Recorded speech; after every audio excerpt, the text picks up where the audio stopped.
Got a square peg and round hole situation. That's the round hole, this is the square peg.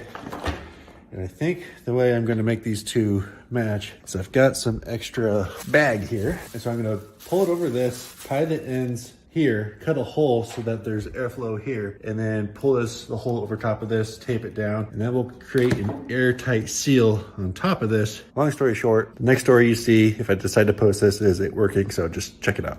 All right, it's on. Sorry if it's a little bit loud. It is suctioning the plastic close to this so that the only air that can pass through it comes in through the back. Sorry if that's too loud. It works. All right, did it. I admit it's bigger than I thought it was. It was a little bit of a maneuver to get it in there.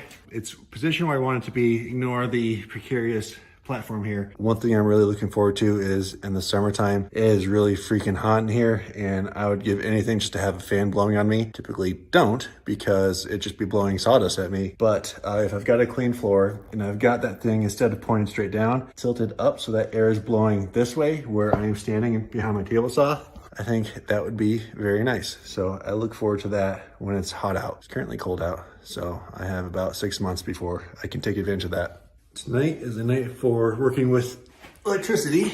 First things first is I bought an outlet. I'm going to wire it up to an extension cord that I cannibalized. Plug it in this way, make sure I'm not touching any exposed wires.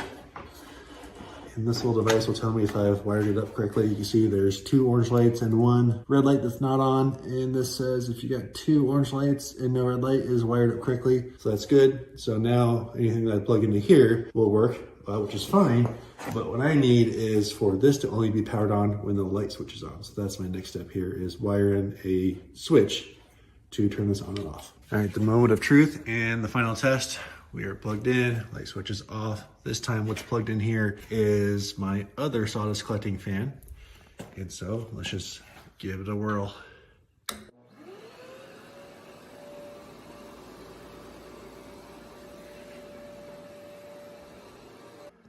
So the vacuum is so loud that you can't hear the fan, but it was definitely working. So what's going on here is now when I get this set up, maybe mounted over here, I can flick on the switch. When I make cuts, there will be sawdust extraction through here. Sawdust goes into the cyclone, cycles down, gets stored in this 5-gallon bucket. Mostly clean air will go into the vacuum.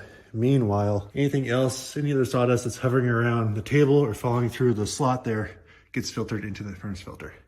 This is good.